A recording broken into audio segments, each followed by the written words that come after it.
Alright, welcome back to the last video of this tournament on my channel.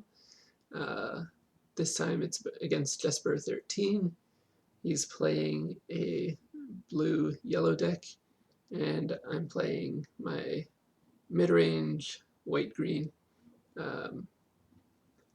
Now, I said this is the last video on my channel. If you want to watch the finals game, you're going to have to go to Beastly's channel or Redmaster's channel, and you can see the live commentary from one of those ones.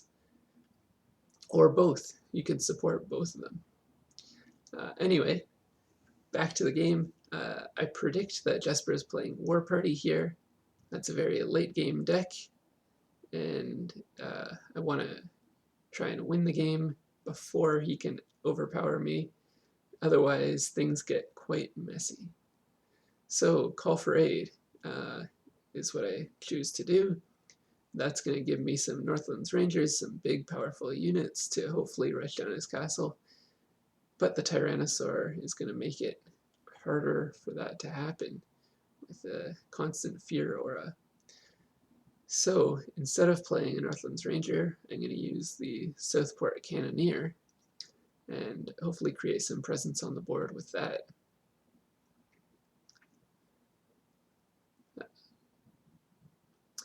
Now, it's sometimes hard to remember how the fear aura works because it has a lot of little nuance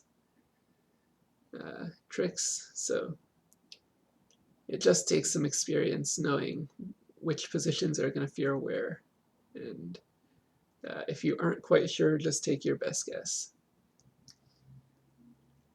So now I've got plenty of units in hand.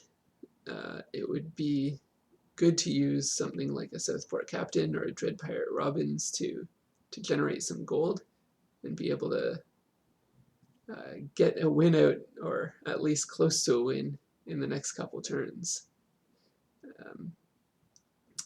Failing that, you always want to try and get your other cards onto the board, the spells, the buildings, those sorts of things, because once a war party drops, all your units become free. Alright, so I'm going to push for one big power play before turn 10, before the war party turn, and my play has told Jesper, you know what? You need to play one of your big powerful cards to come back from this, or else I will end the game right here before you can even play the war party. And so he plays the Yenneroth, and I have to decide how I want to counter that. I can predict that there is a good chance another Yenneroth is coming in the next turn, so I don't necessarily want to play too much. I wanted to keep my swordsman for the next turn, and in this case, he did not play War Party, which either means he doesn't have it in hand, or he thinks he's currently safe and he wants me to play a little bit more. Usually it means he doesn't have it in hand. Now I need to be cautious here not to play too much. Even though I have 8 gold left, I need to avoid having a big chain lightning kill off my entire squad.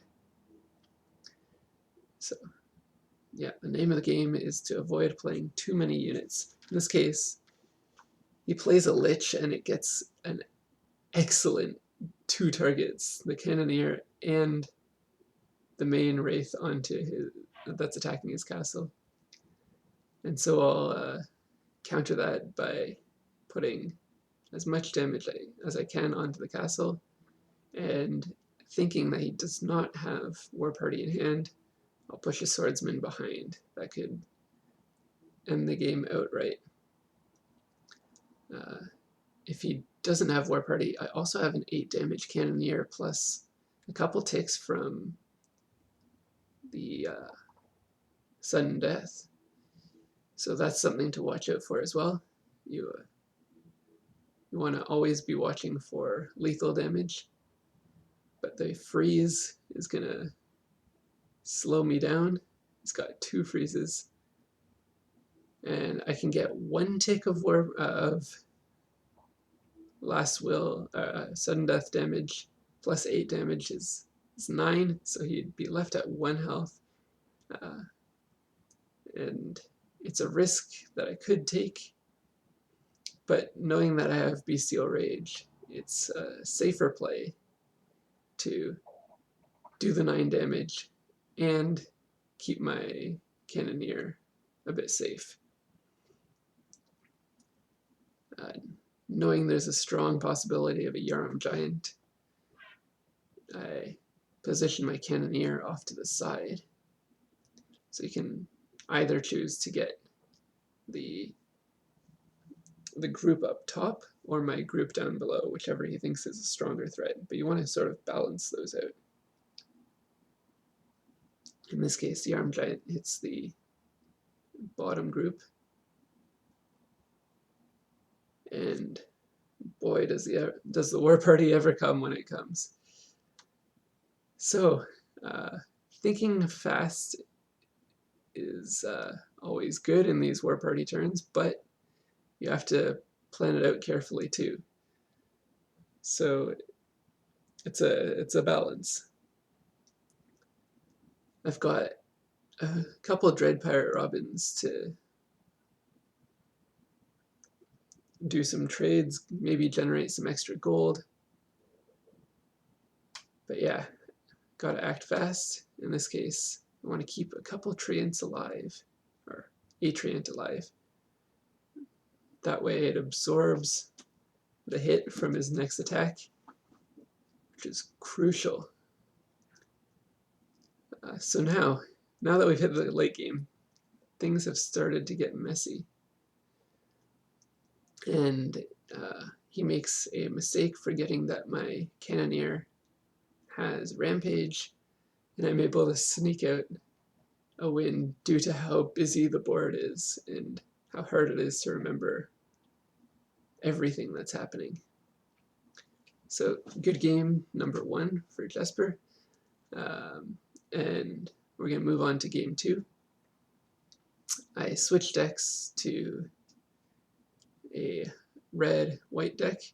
If you've seen my last videos, you've seen that I played this before in the tournaments. It's got a lot of range units plus Rampage, and it tends to be a very strong counter to War Party decks, where he wants to play safe, and I want to just do a little bit of chip damage every turn. And we've got that combo starting already. Just a little bit each time. I've got Armory, I've got Blacksmith, so one of those will be able to deal 4 damage to the castle and 4 damage to the unit.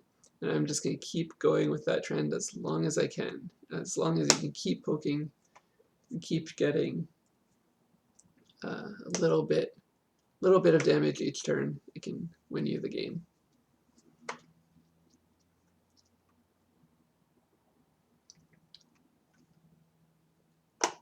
So here we go. I've got Beastmaster top deck, which was very lucky for me. Get a lot of value out of that. And I want to try and make sure that Jesper isn't able to kill off my rampaging ghost.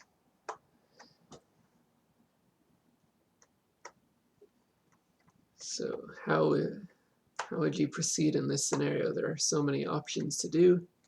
The one I chose was to play a Blacksmith and buff up my units, and I can try and close out the game in 1 more turn with a Centaur.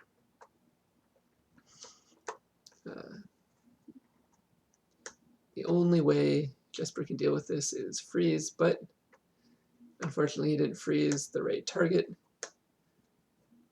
And so I'm able to get a Game 2 win that puts me into the finals against Beastly.